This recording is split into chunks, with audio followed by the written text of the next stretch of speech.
On peut faire un séquençage de votre génome dans 2 jours. On peut faire un séquençage ciblé pour 5 ou 6 gènes dans 8 heures. Que j'espère qu'il y aura des interventions pour faire venir ces technologies ou de faire créer ces technologies localement en Algérie pour aider les patients algériens. Je comprends, c'est ça, c'est l'une des raisons que je suis ici.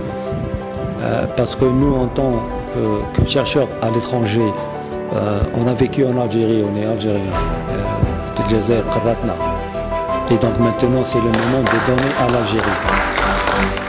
Nous, au niveau du CAC, on a commencé, ça fait quand même quelques années, on a pu implémenter un laboratoire universitaire de médecine de précision au niveau du CAC.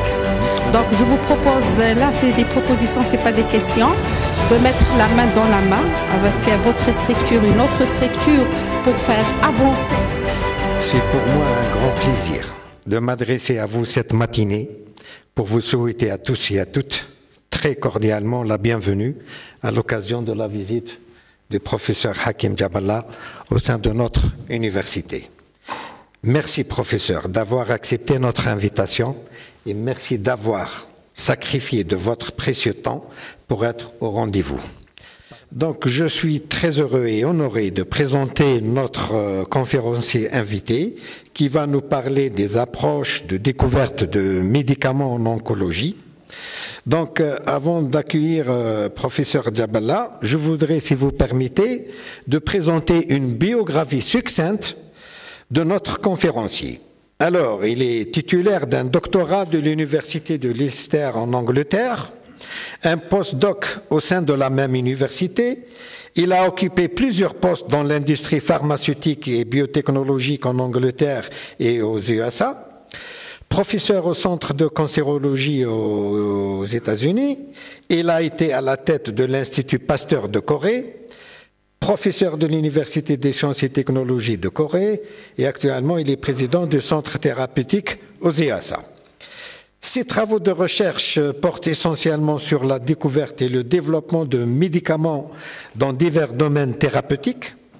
Outre ses contributions scientifiques, conférences, publications et brevets d'innovation, ses activités sans dévouement au travail lui ont valu un prix et distinction internationaux. À l'échelle internationale, il est impliqué dans différentes activités consultatives en tant que consultant. Il a participé dans plusieurs apparitions médiatiques. Donc, suite à ce parcours remarquable, nous croyons que votre contribution, chers collègues, vos connaissances et votre expérience approfondie sera très bénéfique pour éclairer notre auditoire. Merci beaucoup une fois encore de votre chaleureuse réception. Donc je vais commencer. Donc mon parcours n'est pas vraiment dans la recherche basique. J'ai été toujours intéressé par la recherche appliquée. J'ai fait ma carrière, le début de ma carrière était dans des compagnies pharmaceutiques, d'essayer de comprendre comment les médicaments sont découverts. Une question. La deuxième question, est-ce que ces médicaments vont travailler pour toute une population? Là, dans cette salle, on est des humains, mais on est complètement différents du point de vue de la génétique. Soit qu'on a des mutations au niveau de quelques gènes, soit on a une expression différente de ces gènes du point de vue des protéines. Et l'autre aspect, c'est la pharmacologie. Donc si on parle de médicaments, c'est très important de parler de la pharmacologie. On peut avoir la meilleure molécule au monde, mais si la molécule ne peut pas atteindre le site où il faut qu'elle aille, cette molécule ne va jamais guérir les gens. Ça peut être un désavantage. Donc aujourd'hui, je vais vous parler d'une filière qui est très très compliquée, et ça fait des années qu'on travaille dessus, et on n'a pas pu arriver à des points très importants pour guérir le cancer. Et j'espère qu'à travers ma présentation aujourd'hui, vous allez avec moi comprendre que c'est une maladie qui est très complexe. Et lorsqu'on dit cancer, ce n'est pas une seule maladie. Il y a beaucoup d'éléments du corps humain qui sont très importants au sein du cancer. Point de vue inflammation, l'intervention du système immunitaire et aussi le métabolisme. Et le métabolisme devient très, très important parce que c'est un aspect du style de vie de la personne ou du patient atteint du cancer. Donc j'ai travaillé à Memorial Sloan Kettering Cancer Center à New York et c'est l'un des plus anciens instituts de recherche sur le cancer qui date de 1877. Et dans les années 40, ils ont commencé à faire la découverte pour trouver des médicaments pour le cancer. Et comme vous voyez à travers ces images, c'était des méthodes très primitives. Ça, c'est un œuf. Donc on prend les cellules cancéreuses humaines et on les injecte dans un œuf. Et on incube l'œuf pour donner l'opportunité à ces cellules d'avoir une vascularisation. Et une fois qu'ils ont une vascularisation, on peut injecter de différentes molécules pour voir la molécule qui ne va pas tuer le noyau de l'œuf, mais qui va tuer la tumeur. Et à travers ça, depuis les années 40, le même institut a pu découvrir 9 médicaments. Quelques médicaments sont encore sur le marché aujourd'hui et je vais en parler. La chose qui est très importante, donc c'est les années 40, c'est après la Deuxième Guerre mondiale. Les Américains ont travaillé sur tout ce qui est produits chimiques toxiques qu'ils vont utiliser vis-à-vis de la guerre, a bioweapon. Et le directeur qui était le directeur de l'Institut des années 40 à les années 60, c'était Cornelius Parker Rhodes. C'est un militaire. C'est un militaire qui était venu de l'armée américaine qui travaillait sur ces produits chimiques pour la guerre. Et pour lui, c'était très important d'utiliser ces produits chimiques pour la guerre, d'essayer de voir s'ils ont un effet biologique. Et à travers ce travail, par exemple, on a trouvé l'arsenic. Donc l'arsenic, c'est un agent toxique, mais s'il est composé d'une manière chimique différente, on l'utilise comme un anticancer. Donc c'est une chimiothérapie qui a été développée dans les années 50. Avec le temps, maintenant, les années 50, donc 10 ans plus tard, on n'utilise plus les œufs, mais on utilise des plaquettes. Donc ces plaquettes, on fait les cellules dans un tampon, donc c'est les cellules cancéreuses. Et ça, les dames ici sont en train de mesurer le changement de pH. Si les cellules cancéreuses, ils vont grandir et ils vont se répliquer, donc ils vont utiliser le média, donc le tampon qui est dans le média, et ça change le pH.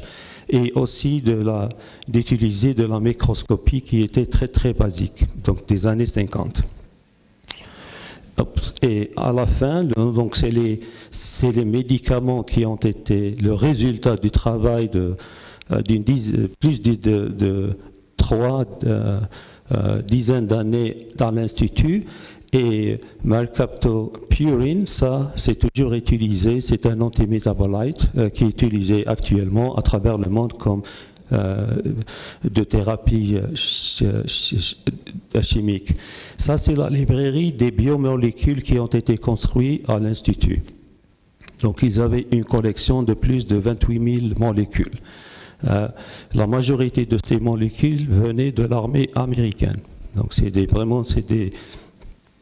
molécules très très toxiques.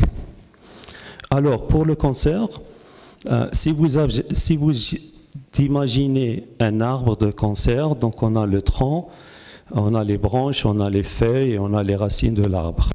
C'est à peu près une représentation d'un cancer.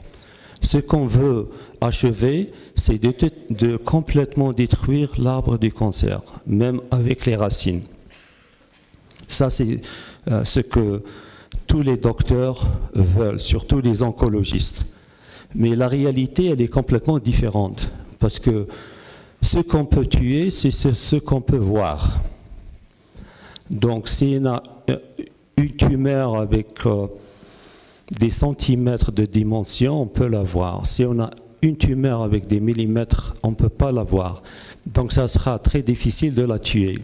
Ce qui se passe avec toute notre thérapie, on peut tuer le tronc, les branches, les feuilles, mais pas les racines.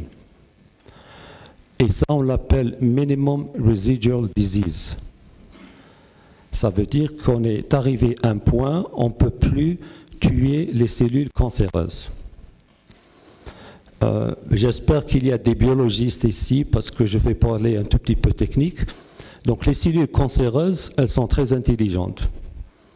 Une fois qu'on les attaque, on peut les tuer. Si on ne peut pas les tuer, ils vont se faire deux choses. Ils vont devenir de G0. Ils vont dormir. Donc toute la chimiothérapie qu'on a, elle peut tuer rien que les cellules qui sont actives. Une fois que ces cellules ne sont plus actives, on ne peut pas les tuer.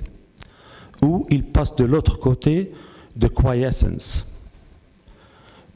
Quiescence, c'est différent à G0. À G0, vraiment, il dort et il ne mange pas. La quiescence, il dort, ils sont en train de manger. C'est pour cela le métabolisme devient très très important. J'en suis sûr que vous entendez de temps en temps des oncologistes dire on veut stopper la nourriture pour ces cellules, on veut les starver. Et ça, c'est le seul moyen de les tuer, parce qu'une fois qu'ils sont dans la quiescence, c'est quasiment impossible de les tuer. Et une fois que la chimiothérapie sort du corps humain, ça va prendre quelques jours, ces cellules vont reprendre leur travail. Mais maintenant, on a un nouveau problème. Parce qu'on a commencé à traiter le patient avec un site primaire du cancer. Maintenant, on a un site secondaire. Donc le site primaire n'est plus important. Ce n'est pas le site qui va tuer le patient. C'est le nouveau site secondaire. Et avec le site secondaire, on ne sait pas où ces cellules sont dans le corps. Donc pour les cancers du sang, c'est un peu plus facile. Mais pour tous les cancers de solid tumors, ça devient quasiment impossible. C'est ce qu'on appelle la métastase. Donc on commence avec un cancer du foie et 6 mois plus tard, c'est un cancer de l'os. Et on ne va pas pouvoir détecter le cancer de l'os lorsque point que c'est trop tard. Donc vous voyez un peu le problème qu'on a maintenant, c'est ces racines, minimum residual disease, qui va nous donner un nouveau cancer. Et ça tourne en cycle. Donc la détection devient très importante et aussi la décision du traitement devient très très importante. Dans l'Institut, on a développé une technologie.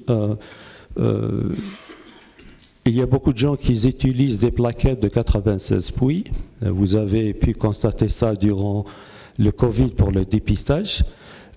Dans mon labo, on utilise les 384, donc c'est 4 fois plus la densité, et on utilise les 1536. Avec les 1536, on peut dépister 200 cellules cancéreuses. Et pour cela, on peut prendre des centaines de malades et de prendre leurs cellules, de les faire to grow, de les faire dupliquer dans le laboratoire et de leur donner toute notre collection des molécules bioactives aux États-Unis qui sont FDA approved et des fois même en phase d'expérimentation, d'essayer de trouver des molécules qui sont actives. Ça, c'est un exemple de 6 patients. Et vous voyez, le rouge, c'est l'activité de ces molécules. On est intéressé des molécules qui sont ici. Et vous voyez 6 patients qui ont acute myeloid leukemia, donc de la leucémie. Et leur réponse, elle est complètement différente. Et ça vous donne un tout petit peu une idée que le rôle de la génétique qui joue dans le cancer, et le rôle de la vie quotidienne du patient et le rôle du métabolisme dans le corps de ce patient. On est tous différents, même entre frères et sœurs, et des fois même entre des jumeaux ou des jumelles. Donc on donne le même traitement, peut-être que l'un des jumeaux va avoir une réponse positive, l'autre va avoir une réponse négative. Mon premier exemple, c'est vous donner un exemple là où, dans beaucoup de cas, on assume que les traitements qu'on a vont travailler pour tout le monde. Ça, c'est un exemple de renal carcinoma, c'est le carcinome du rein. Et ça, c'est des cellules qu'on a obtenues des patients, et ça, c'est la liste des médicaments au niveau de l'hôpital que l'oncologiste peut les utiliser. Et comme vous voyez ici, la majorité de ces médicaments ne font rien, à l'exception peut-être de ces deux médicaments, le bortezomib et homoharingtonine. Et pour les pharmacologistes dans la salle, on ne peut pas utiliser ces médicaments pour le cancer des reins. Pourquoi? Parce que si on donne ces médicaments, ils vont sortir par les reins. Il n'y aura jamais de concentration assez suffisante pour tuer les cellules cancéreuses. Et pour les reins, on ne peut pas faire des injections directes. Donc même si on va donner le médicament à travers une transfusion, on le donne et il sort. Donc ça devient la géographie de la tumeur, la localisation dans le corps devient très importante pour avoir un résultat positif avec tous les traitements qu'on a. Et c'est pour cela, par exemple, dans ce cancer, la réalité c'est qu'on ne guérisse pas tout le monde, à l'exception s'il y a une intervention chirurgicale pour une ablation du rein. Mon deuxième exemple, c'est la leucémie, leukemia. C'est un exemple de acute myeloid leukemia. Et l'avantage des cancers du sang, par exemple, le patient va venir à l'hôpital à 8 h du matin, à 8h30, on a les cellules. C'est différent que pour les tumeurs dans d'autres organes. Donc pour le cancer du sang, on peut avoir les tumeurs et on peut avoir les tumeurs en fonction du temps. Donc ça, c'est des patients, c'est le même patient et on a un autre échantillon, 1-3, entre 3 ou 6 mois. La même chose pour le patient 2, le patient 3. Et vous voyez un tout petit peu, le top c'est les homoharingtonines, ici c'est une kinase, la CDC7. À part les homoharingtonines, les CDC7 et donorubicin, doxorubicin, mitoxantrone, c'est DNA topoisomerase inhibitors, c'est des inhibiteurs de la réplication de l'ADN. Tous les autres traitements n'ont aucun effet. Et ce que vous constatez, par exemple, pour ce patient 2-2, le premier échantillon n'a pas travaillé, mais 6 mois plus tard, il travaille. Donc, on a pu produire une plateforme pour les cancers du sang et qu'on peut suivre le patient à vie. Et à chaque fois qu'on a un problème de résistance de la molécule, on a une autre molécule qui peut se substituer, de faire une substitution. L'autre avantage qu'on a, c'est la combinaison. Donc, un traitement d'une molécule pour le cancer n'est jamais suffisant. Parce que dans le cancer, c'est à peu près la même chose pour l'antibactérien. Il faut tuer à 100%. 99,99999, ce n'est pas suffisant. Il faut tuer tout le cancer. Si on laisse ce minimum residual disease, ça devient un problème. Donc il faut l'attaquer dès le début. Ça, c'est un exemple réel de AML.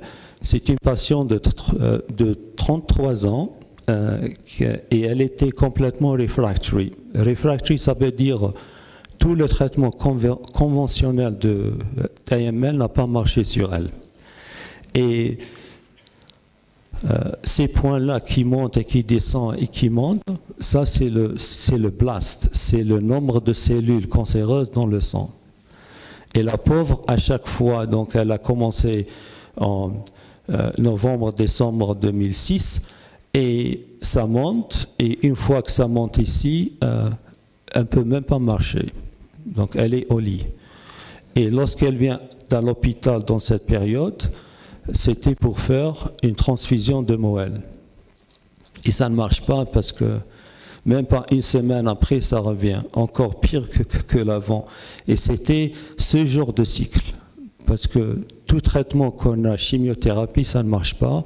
Tout traitement qu'on a de thérapie de précision, ça ne marchait pas.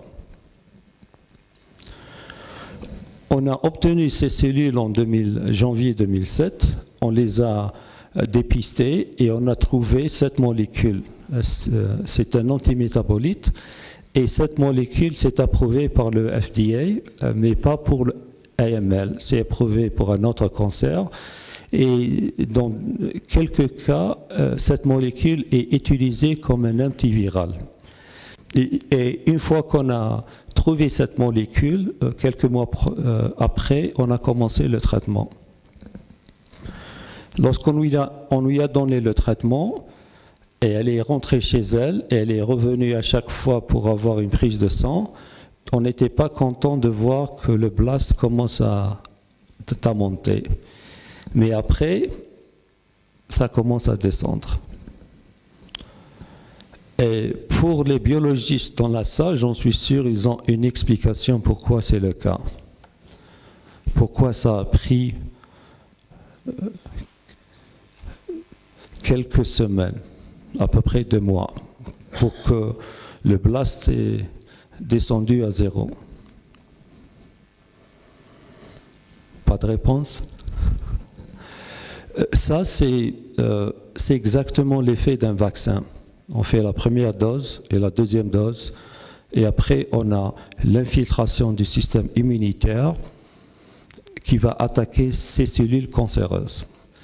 Donc ce que cette molécule a fait, c'est la destruction de tout le blast. Donc le sang est plein de débris de ces cellules cancéreuses.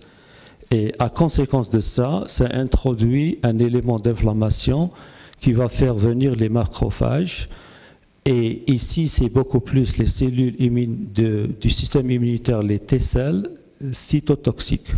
Donc c'est une activation spécifique des antigènes dans ces cellules cancéreuses. Donc, une fois qu'on a fait une attaque, un bombardement, si vous voulez, on a tué la majorité de ces cellules, le système immunitaire a pris la relève. Et c'est très important, parce que lorsqu'on est bébé dans le ventre de notre mère, on est protégé par la mère. Notre système immunitaire est WW, il n'y a rien. Une fois qu'on est né, notre système immunitaire commence la procédure de distinction, self, non-self. Donc ça c'est moi, ça c'est pas moi. C'est pour cela qu'on fait beaucoup de vaccins pour les bébés. Et une fois ça c'est terminé, on crée les cellules mémoire.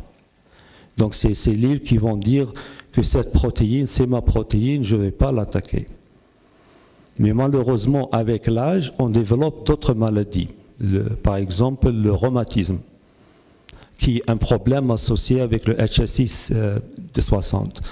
Donc dans le cancer, parce que c'est nos cellules, c'est nos propres protéines, le système immunitaire, il est froid, parce qu'il ne reconnaît pas la tumeur. Une fois qu'on fait une destruction globale, on active indirectement, spontanément, le système immunitaire de reconnaître les cellules cancéreuses et de les attaquer et de les éliminer du sang. Donc, lorsqu'on parle de chimiothérapie, il y a beaucoup de gens qui pensent que la chimiothérapie elle-même va nous guérir du cancer. La réponse avec le docteur, c'est non. S'il n'y a pas involvement, s'il n'y a pas le système immunitaire qui est dedans, c'est quasiment impossible d'éliminer ces cellules cancéreuses. Donc ça, c'est très important. Et je dis ça pourquoi ?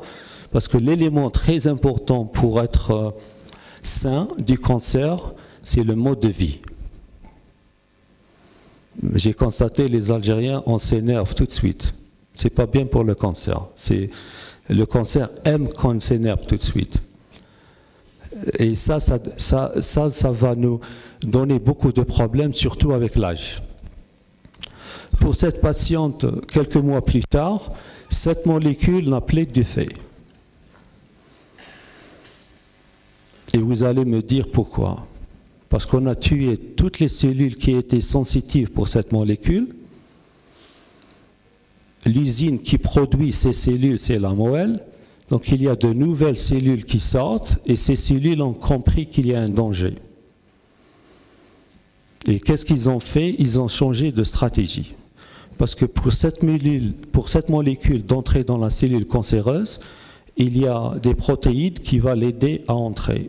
Ces cellules-là ont changé ce système. Donc cette molécule ne peut plus entrer. C'est pour cela qu'on ne peut pas tuer ce cancer. Et on avait d'autres molécules pour continuer le traitement pour cette patiente. Donc ça vous donne un tout petit peu une idée que maintenant on peut faire un traitement suivi. Et si on a la possibilité d'un laboratoire qui peut faire ce dépistage pour les oncologistes en real time, ça va aider les patients et ça va les aider peut-être à survivre une longue période. Lorsqu'on a terminé ce travail sur une patiente, on a fait un essai clinique sur plus de 2000 patients entre Sloan Kettering, Columbia, NYU. Il y a d'autres groupes qui ont vu notre travail et ont commencé à faire ça. Donc c'est devenu systématique, surtout pour tout ce qui est leucémie pour refractory leukemias. Donc ça, c'est les patients, surtout les patients plus d'une vingtaine d'années, old age leukemias.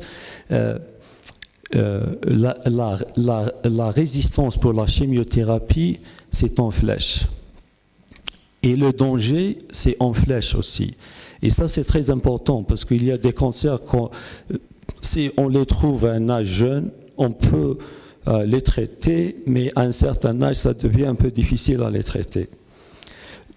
Maintenant, je vais parler de l'aspect agnostique. L'aspect agnostique, c'est on se dit qu'on n'est pas intéressé de cibler une protéine ou un gène dans la cellule cancéreuse. On va cibler l'ensemble de tuer les cellules cancéreuses et d'essayer d'activer le système immunitaire. Mon premier exemple, c'est un exemple qui est intéressant du point de vue qu'on fait une confiance à 100% dans la pathologie. Donc, dans cet exemple, on a la pathologie génétique. Donc, on fait le séquençage de l'ADN du patient et on a la pathologie IHC de voir si la protéine, elle est présente. Dans ce cas-là, c'est le myxofibrosarcoma, c'est la sarcome soft tissue, c'est la sarcome des muscles. Et généralement, elle attaque les jeunes. Et si on ne la traite pas, elle va s'attaquer à l'os. Et une fois à l'os, on ne peut rien faire. Dans ce cas-là, c'est une jeune fille de 14 ans qui s'appelait Mary. Et cette fille a vraiment souffert parce qu'elle ne peut plus marcher. Elle a de la douleur partout. Et on a pu avoir Internal Review Board Approval. Donc ça, c'est la procédure qu'on demande au groupe éthique de l'hôpital de nous donner la permission d'obtenir un échantillon de la tumeur. Et donc on a eu le protocole. Et à travers ce protocole, on a créé sa propre cellule de Marie. Et la pathologie pour les oncologistes, c'était que sa tumeur, elle dépend de IGF-1 receptor. Et on a des traitements, donc on a des inhibiteurs de ce récepteur. Voilà, donc ça c'est un exemple d'un inhibiteur de ce récepteur. Et aussi on utilise rapamycine. Donc rapamycine, on l'utilise beaucoup pour des tumeurs solides. Et pour cela, on s'est demandé, parce que ces deux traitements dans la clinique n'ont pas fonctionné pour elle. Donc tout ce qui est first line therapy, donc tout ce qui est la première thérapie utilisée pour ce cancer, n'a rien fait pour Marie. Donc avec ces cellules, on a fait un dépistage contre 10 000 molécules et de voir si on va trouver des molécules qui vont travailler sur ce cancer. Et la réponse, on n'a pas trouvé beaucoup de choses. On n'a rien trouvé. Et même les molécules qu'on nous a dit que ce cancer est vraiment dépendant de cette molécule, ils n'ont quasiment rien fait. Et ça devient un problème beaucoup plus intéressant parce qu'on pense toujours de la biologie en étant plate. Donc on fait des flèches qui vont de gauche et de droite et toujours on croit que c'est plat. Ça c'est un exemple que c'est pas plat et c'est plus compliqué que ça. C'est l'un des premiers exemples qu'on a eu qu'il y a complètement une discordance entre la pathologie et ce qu'on voit dans mon laboratoire. Qu'on n'a pas vraiment confirmé que le cancer de Marie est vraiment dépendant sur ça. Et je vais vous montrer des datas sur ça. Donc ce qu'on a décidé de faire, c'est d'utiliser une approche génétique. Donc on va dans la cellule du cancer et on va réduire la présence des gènes un par un. Et on demande la question, quels sont les gènes qu'on va réduire qui vont avoir un effet sur ces cellules cancéreuses, et toujours en présence de ces deux molécules. Et une fois qu'on a fait ça, tout ce qui est IGF n'a rien fait. Absolument aucun effet. Tout ce qui est rapamycine n'a rien fait. En plus, rapamycine, c'est les microtubules, donc c'est le cytoskeleton de la cellule cancéreuse. Ils n'ont aucun effet. Ils n'ont rien fait pour ce cancer. Maintenant, on se demande si on fait notre biologie vis-à-vis de l'IGF-1R, le seul gène qui devient important, c'est casein kinase. Et ça n'a rien à voir avec ce qui se passe ici du point de vue de signalisation. Donc ça vous donne une idée un tout petit peu que des fois là, on se met sur la pathologie génomique et de dire que c'est le gène qui est le plus important pour ce cancer, mais des fois la réalité, ce gène n'a rien à voir avec ce cancer. Et c'était le premier exemple qu'on a trouvé. Et c'était pas bien parce qu'on avait la patiente à l'hôpital, Marie, et on était en train de sauver sa vie. Lorsqu'on passe à le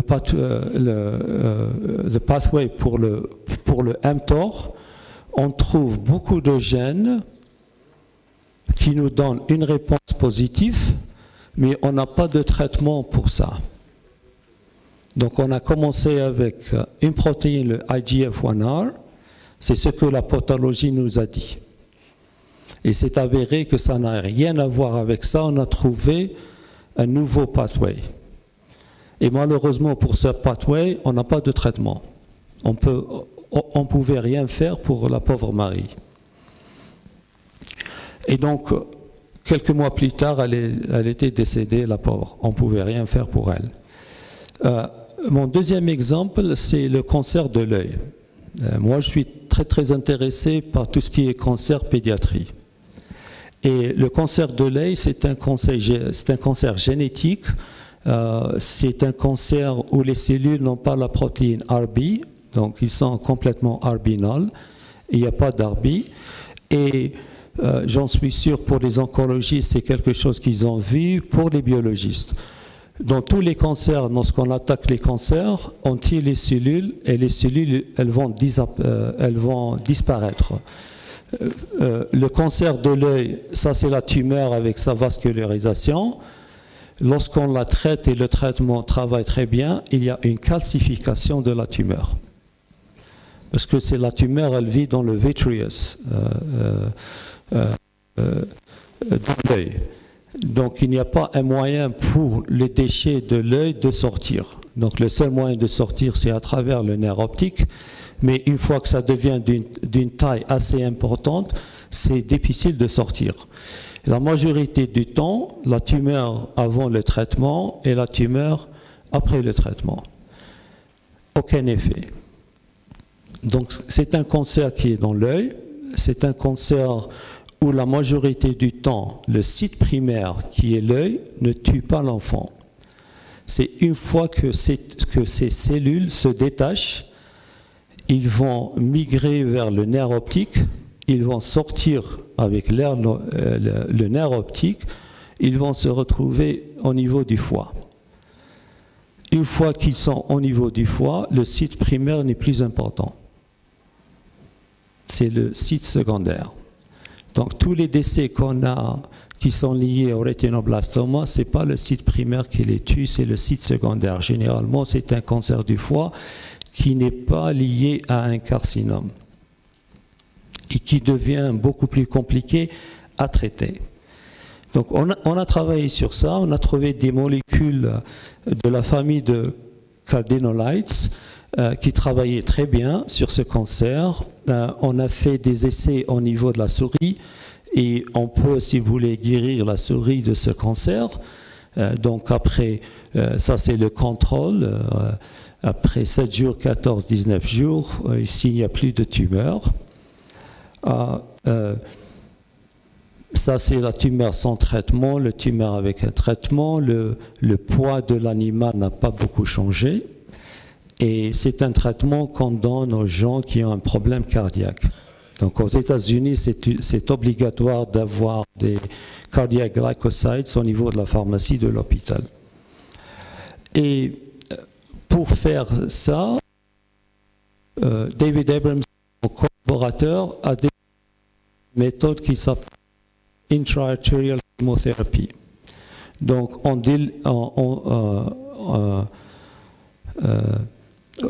deliver, je ne sais pas comment dire ça en français, la molécule à partir de la fémur sur le vaisseau sanguin, le nerf optique est dans l'œil. Et l'avantage de ça, on n'a plus besoin de comprendre la pharmacologie, on évite le foie pour le métabolisme de la molécule et on évite le rein pour que la molécule sorte. Donc on a fait un essai clinique et ça c'est vraiment une sad story. C'était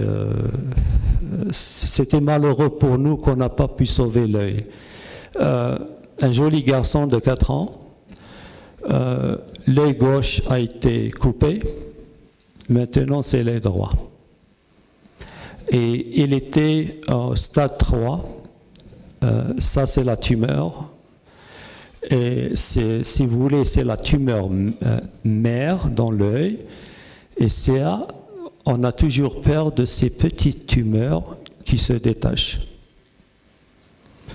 Et tous les traitements qui ont été faits, de la chimiothérapie, du laser froid, du laser chaud, rien n'a marché pour ce petit gamin. Donc, c'était notre premier patient dans l'essai clinique. Et donc, on a fait le premier traitement. La maladie était stable. Vous voyez la différence de la tumeur mère, que maintenant elle commence à se calcifier. Et vous voyez qu'on a de nouvelles tumeurs qui sortent. Et ils sont en train d'avoir leur vascularisation. Donc une fois qu'ils ont les vaisseaux sanguins, ça devient très difficile à les tuer. Et on a fait le deuxième tour. Donc le deuxième tour, la tumeur mère, on l'a calcifiée, elle est complètement partie. Et on a fait un troisième tour. La tumeur principale, elle est complètement calcifiée, mais on a de nouvelles tumeurs qui commencent à venir. Et après le dernier traitement qu'on a fait pour le patient, on a pu calcifier pas mal de tumeurs dans l'œil, mais cette tumeur-là est devenue la nouvelle tumeur mère. Et ce que vous pouvez constater, qu'une fois qu'on a ce problème, c'est que le site primaire n'est plus important, parce que les cellules ont déjà migré, ils sont au niveau du foie. Donc les oncologistes n'en pouvaient rien faire que d'enlever l'œil. Donc un gamin de 4 ans qui a perdu un œil, maintenant a perdu le deuxième œil. C'était vraiment terrible de voir ça. Mais ça, c'est la réalité. Mais ce qui est important lorsqu'on fait des essais cliniques comme ça, pour nous, ce n'était pas des statistiques. C'était vraiment la question qui se pose, pourquoi ? Pourquoi? Parce qu'on était sûr qu'on a vu chez la souris qu'on peut complètement tuer ce cancer. Mais au niveau de l'œil, on n'a pas pu faire ça. La question, c'est pourquoi? Donc notre recherche a changé. D'essayer de comprendre pourquoi. Ça, c'est beaucoup plus la technologie qu'on a utilisée. Pour les biologistes, lorsque vous faites tissue culture, vous cultivez les cellules, c'est toujours one layer, donc ils sont one layer, qui sont plats dans votre dish. Pour nous, ça ne nous intéresse pas ça. Ce qui nous intéresse, c'est de former la tumeur, d'essayer de former la tumeur. Et le seul moyen de pousser ces cellules à former de la tumeur, on utilise cette technologie qui a du fer. Donc on donne à la tumeur du fer, donc les tumeurs vont avaler le fer, après on a un aimant. Et on force avec le fer les tumeurs de venir ensemble, et les cellules de venir ensemble et de former la tumeur. Voici l'exemple. Donc ça, c'est la tumeur qui est un peu l'exemple qu'on voit dans l'œil. Ici, donc, si on fait ça et on laisse la tumeur de grandir, elle va grandir au point où elle devient très grande. On commence à voir de la nécrose au sein de la tumeur, parce qu'il n'y a pas de nutrition, il n'y a pas d'oxygène qui passe. Et on peut les tuer, et c'est à peu près la même chose que l'œil, on a une calcification. Si on prend le topotecan, qui fait partie de la première ligne de thérapie, si on donne le traitement priori à la formation de la tumeur, on peut tuer la tumeur. Ça, c'était un bon résultat. Si on fait le traitement après que la tumeur est formée, on n'a aucun effet. Donc, lorsqu'on a traité, il y avait déjà la tumeur mère qu'on a pu calcifier. Mais les autres petites tumeurs de taille moyenne, après ils ont grandi, on n'a pas pu les tuer parce qu'ils ont déjà formé ce genre de structure. Et pour les gens qui sont intéressés, pourquoi c'est le cas, c'est parce que la plasticité de la cellule cancéreuse, elle est différente de la cellule normale. Un point très important. Le deuxième point, ces cellules-là commencent un comportement de cellules de souche. Donc, une fois qu'ils sont devenus, ou ils pensent qu'ils sont des cellules de souche avec une plasticité qui a complètement changé, c'est très difficile de les tuer. Donc ça devient très compliqué. Ce que je suis en train de vous dire, et les oncologistes vont vous dire la même chose, c'est très difficile de tuer une tumeur qui est déjà formée. Et si cette tumeur a changé de plasticité et ça commence un comportement d'une cellule de souche, stem cell likeness, c'est quasiment impossible de les tuer. Ça, c'est très important. Ça vous donne une idée pourquoi tout le problème de minimum residual disease est un problème très important pour la thérapie contre le cancer. Ça, c'est un autre exemple qu'on a fait avec Malphalène, qui fait partie du traitement. Si on fait le traitement avant la formation des stéroïdes, on peut le tuer. Si on fait le traitement après, il n'y a pas d'effet. Donc on a compris un tout petit peu ce qui se passe dans l'œil et aussi pourquoi on n'a pas pu tuer toutes les tumeurs dans l'œil. L'autre aspect que je n'ai pas mentionné, j'en suis sûr, il y a des gens qui pensent, c'est que dans l'œil, il y a aussi le problème de pression. Si vous allez voir l'ophtalmologiste, il mesure la tension de l'œil. Donc ça, c'est un problème. Le deuxième problème, on ne peut pas utiliser des doses de traitement très élevées parce qu'on va brûler la rétine. Donc on va éliminer le cancer, mais on va dire aux petits-enfants, je suis désolé, ta vue, elle est maintenant partie parce qu'il n'y a plus de rétine. Donc ça devient compliqué de faire ce traitement au point où on peut s'attaquer à la tumeur, mais on ne va pas toucher la rétine. Une fois qu'on touche la rétine, ça y est, c'est terminé.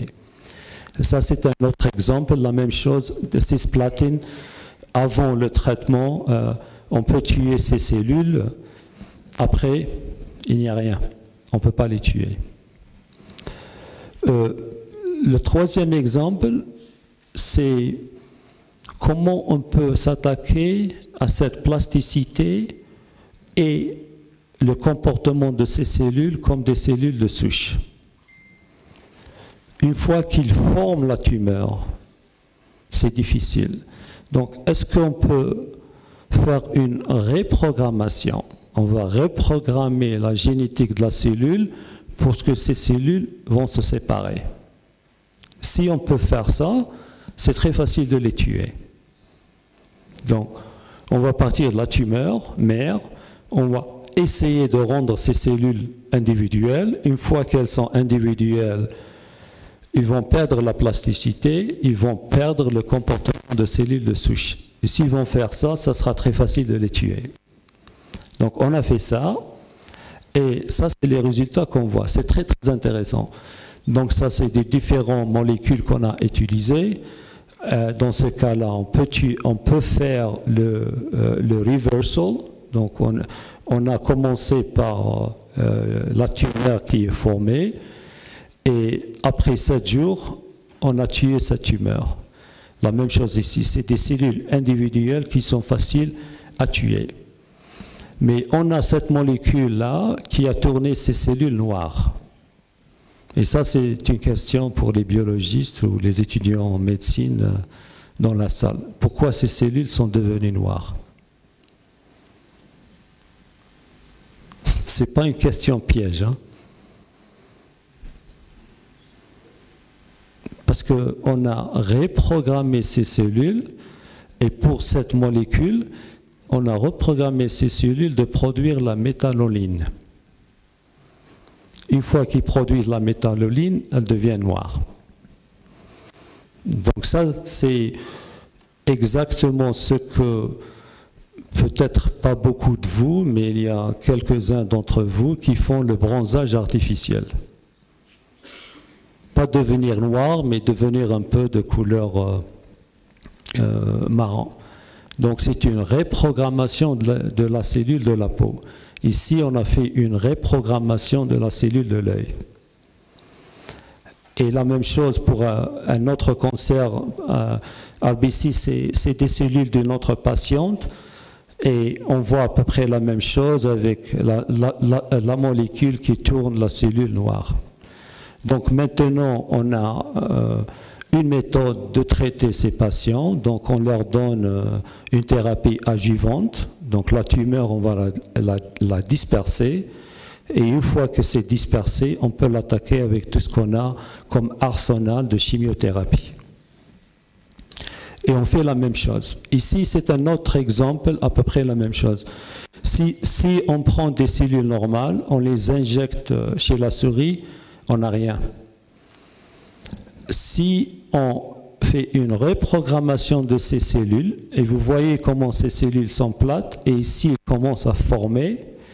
Si on fait ça et on injecte, on a une tumeur.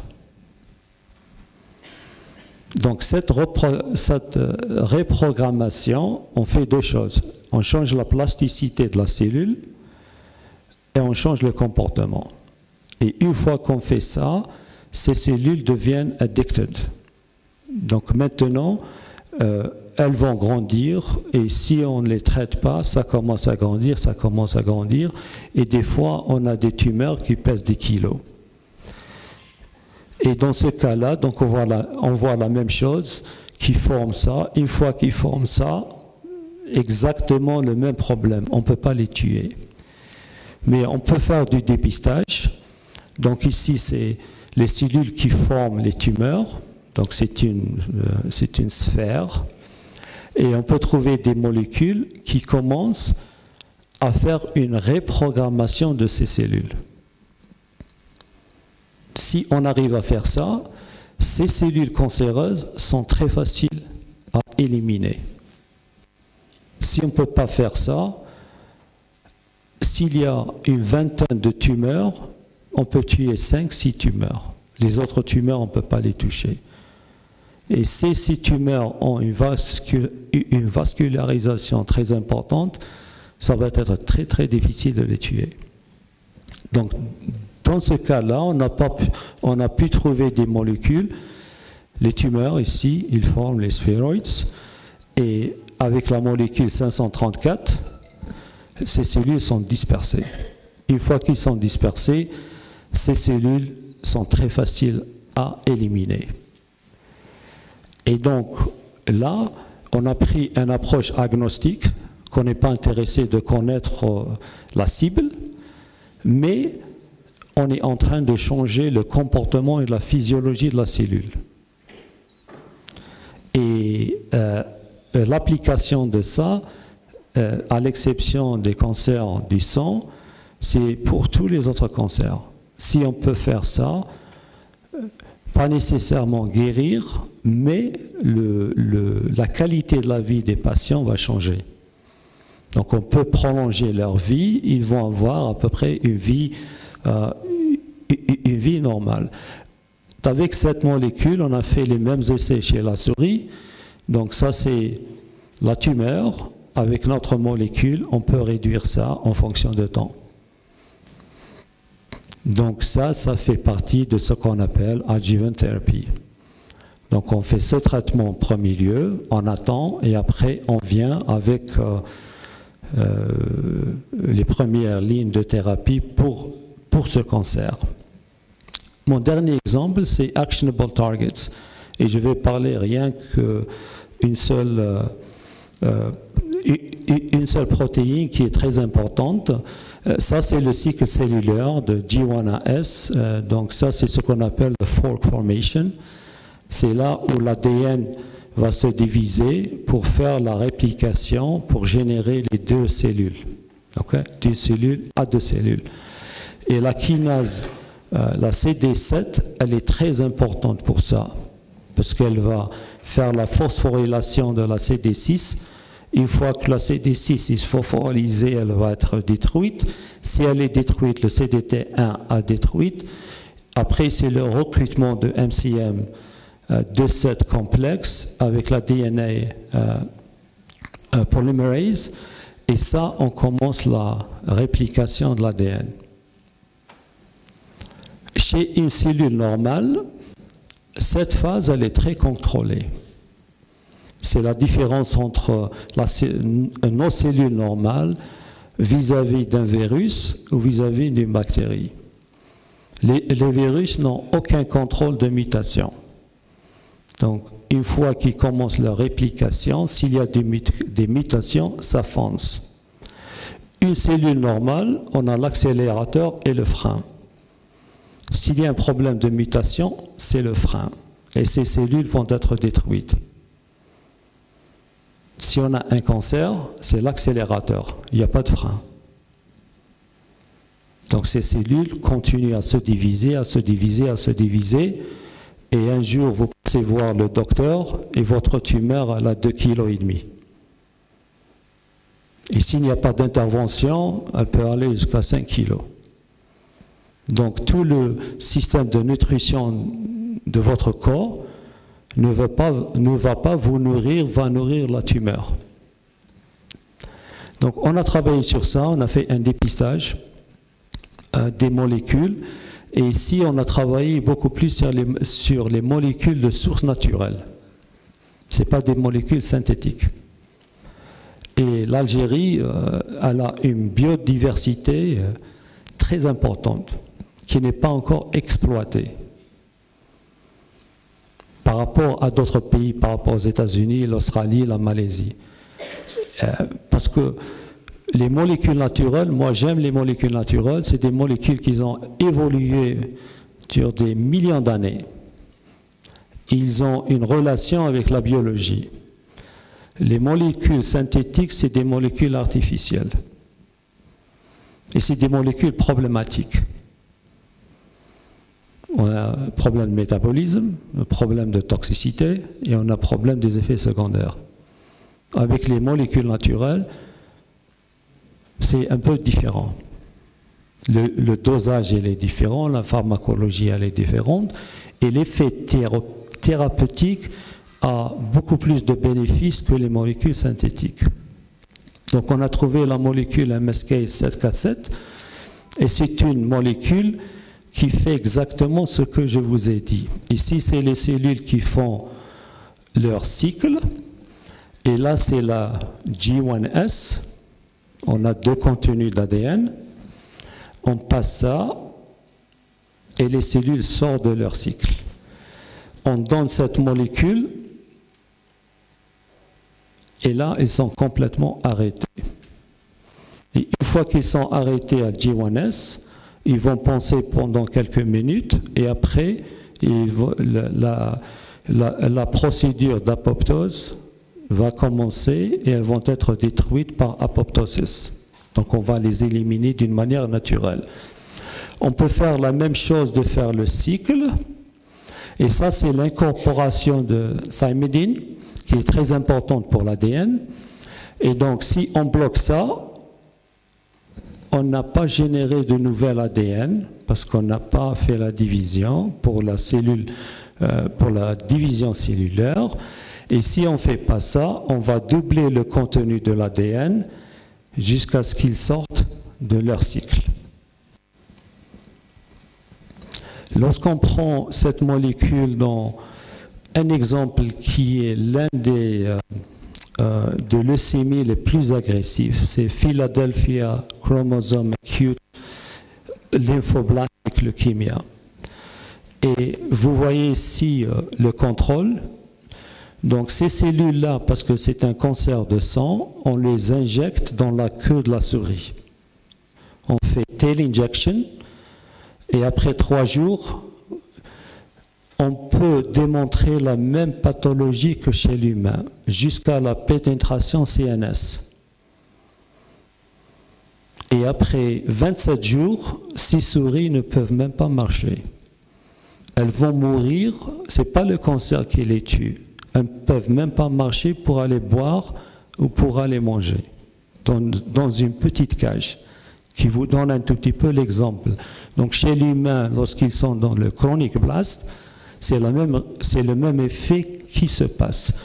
Avec la molécule MSK77, c'est un prodrug, donc c'est une molécule qui a un sucre additionnel pour la dispersion dans le corps. Une fois qu'elle est dispersée, on a beaucoup d'esterases dans le sang qui vont couper le sucre et générer la 747. Et lorsqu'on fait ça, c'est le contrôle, ça c'est un dosage, et ça c'est ça, 16 jours. On élimine la tumeur à l'exception du cerveau. Ça c'est l'un des problèmes des produits naturels. C'est difficile pour eux de pénétrer dans le cerveau. Donc, peuvent circuler dans le reste du corps, là où la vascularisation va partir, là où il y a les vaisseaux sanguins, mais pas le cerveau. Donc, la pathologie de tout ce qui est ALL dans le reste du corps, on le traite, mais au niveau du CNS, on n'a pas pu les traiter. On a pris la même chose et on a essayé avec le cancer des ovaires. Le cancer des ovaires, je ne connais pas ce qui se passe au niveau du cancer en Algérie, mais aux États-Unis, le cancer des ovaires est un cancer très très important. Parce que c'est un cancer qui développe la résistance très vite. Et la seule chose qu'on peut faire, c'est full hysterectomy, c'est d'enlever les ovaires, des fois même l'utérus. Mais on a essayé de trouver quelque chose qui peut travailler chez le cancer des ovaires. L'autre avantage des cancers des ovaires, on peut faire une injection de la thérapie in situ, directement dans les ovaires. Donc c'est un très grand avantage du point de vue de traitement. Et on a fait la même chose, donc ça c'est les contrôles.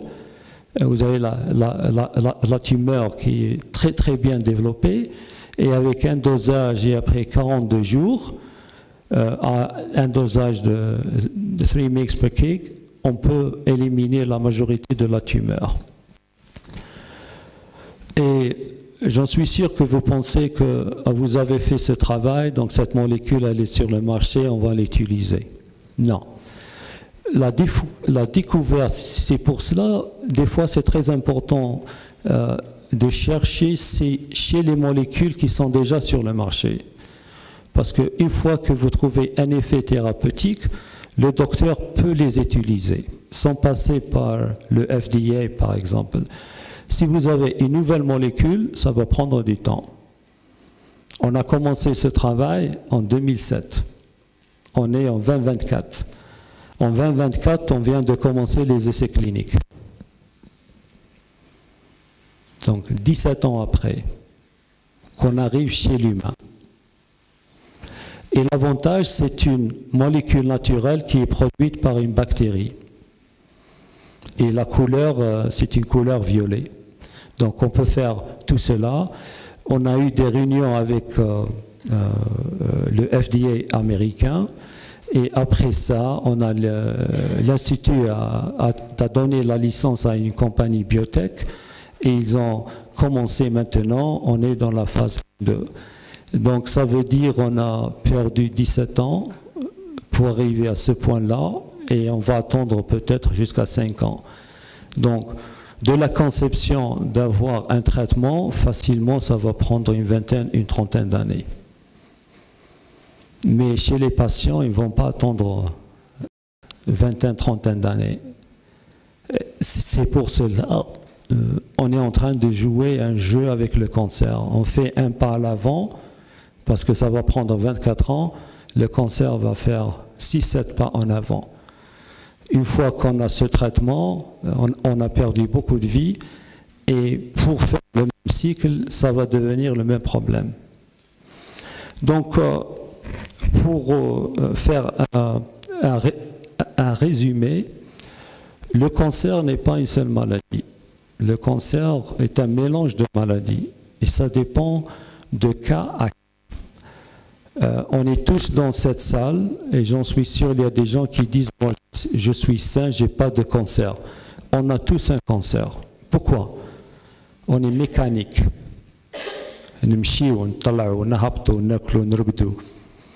Tout ça, ça aide. Et l'avantage qu'on a, c'est notre système de surveillance immunitaire, il est fonctionnel. D'accord? S'il n'y a pas de stress, si on est stressé tout le temps, zaguette. Donc il faut faire la balance entre les deux. Donc on a le problème génétique, on a l'environnement. L'environnement, on ne peut pas le contrôler. À Steve, j'ai visité un tout petit peu, c'est pas pollué, je peux respirer. J'étais assis au sud, c'est impossible de respirer. Il faut mettre la bavette. Et là, c'est le style de vie. Pour moi, le style de vie, c'est le stress. Deuxième problème, c'est le diagnostic.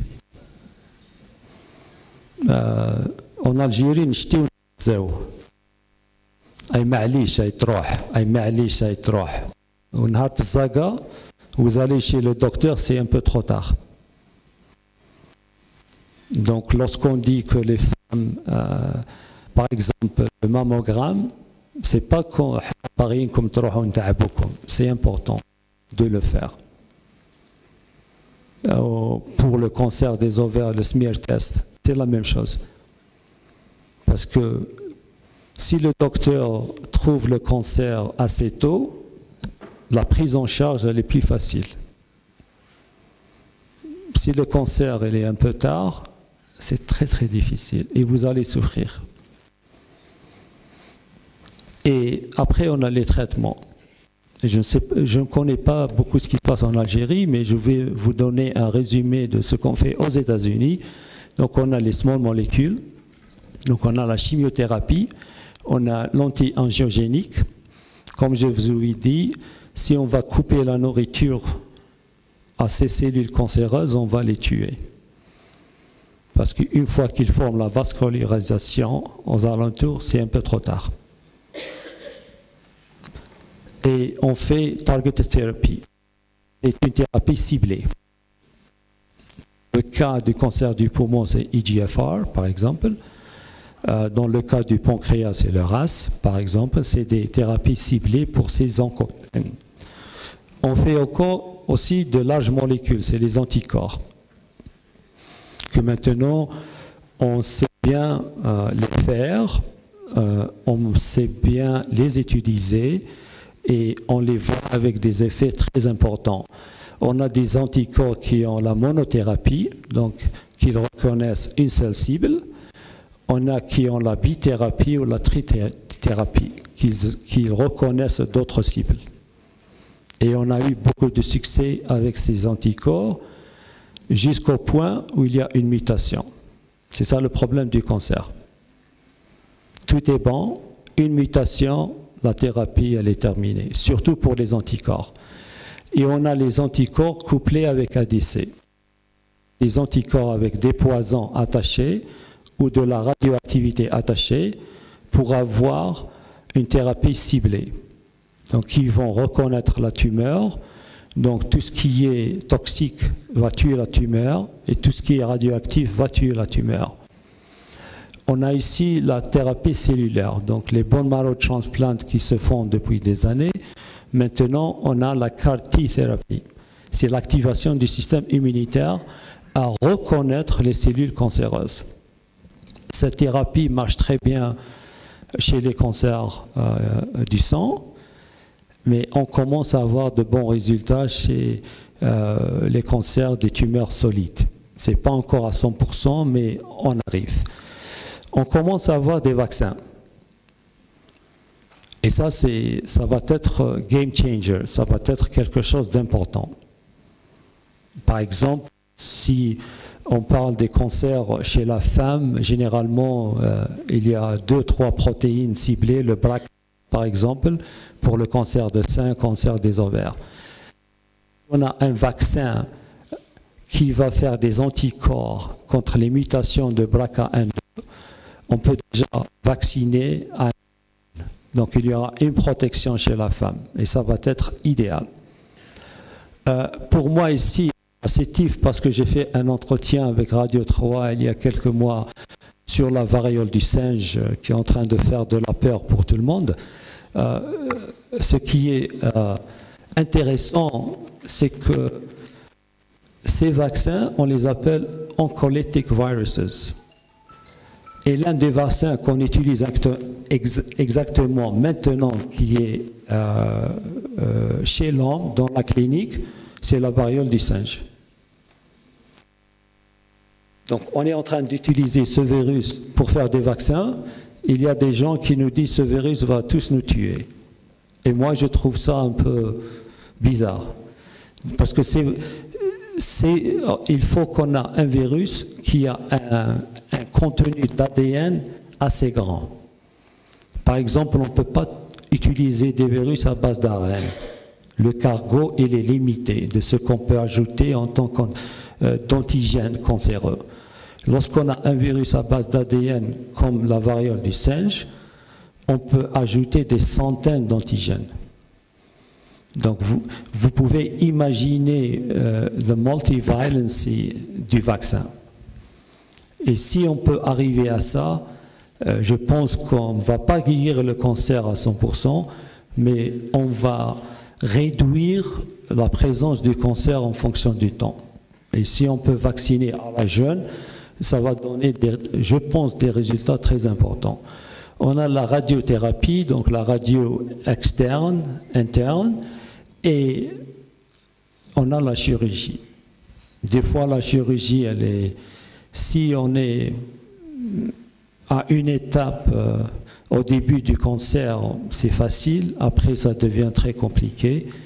Et c'est pour cela que le diagnostic d'aller faire des tests et de voir le docteur régulièrement, une fois par an, c'est très important pour la détection du cancer. Donc j'espère à travers mon talk today, donc le message que vous allez prendre avec vous, j'espère que le cancer est très compliqué. Il y a le système immunitaire, il y a le micro-environnement de la tumeur, donc on a les cellules saines et on a les cellules cancéreuses. Et dans cette facette, il y a le problème d'inflammation. Et ça devient très important pour beaucoup de cancers. Les traitements qu'on a ne marchent pas chez tout le monde. Je vous ai montré des cas intéressants que des fois on est chanceux, des fois on n'est pas chanceux. Et s'il n'y a pas de la recherche derrière qui aide les oncologistes par eux-mêmes ne peuvent pas faire grand-chose. Donc il faut qu'il y ait le support de recherche de laboratoire. Comme je vous ai dit, pour les cancers du sang, on fait ça en routine. Le patient arrive à 8 h du matin, à 8 h 30, les cellules sont prêtes pour le dépistage. On a un très grand problème parce qu'on ne comprend pas ce qui se passe in vitro, donc en dehors du corps humain, par rapport de ce qui se passe dans le corps humain lorsqu'on donne les traitements. Parce qu'une fois qu'on prend l'échantillon du corps humain, cet échantillon n'est plus actif, il est statique. Et l'un des plus grands problèmes avec les cellules cancéreuses, c'est la différenciation. Donc des fois, les gens cultivent des cellules cancéreuses dans leur laboratoire. S'il n'y a pas l'aide d'un pathologiste, les cellules qui sont en train de cultiver n'ont rien à voir des cellules de cancer dans le corps. Et ça j'ai vu ça beaucoup de fois, où on génère un traitement qui est basé sur ces cellules, mais ces cellules sont complètement différentes de ce qu'il y a dans le corps humain. Donc, par conséquent, les traitements ne vont pas marcher. Mon dernier point, c'est quelque chose qu'on a commencé à faire aux États-Unis depuis plus de 10 ans, c'est le traitement personnalisé, qui est basé sur le patient, pas sur la population. Et j'espère que ce traitement commence à entrer en Algérie.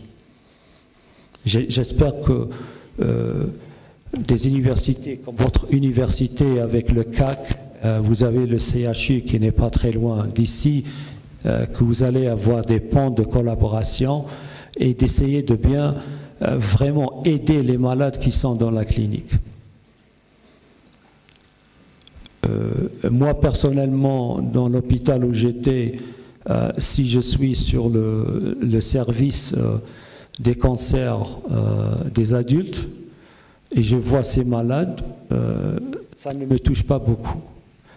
Si je passe chez le cancer de pédiatrie, ça me touche. Parce que si j'ai un malade qui a 80 ans, ce malade a fait sa vie.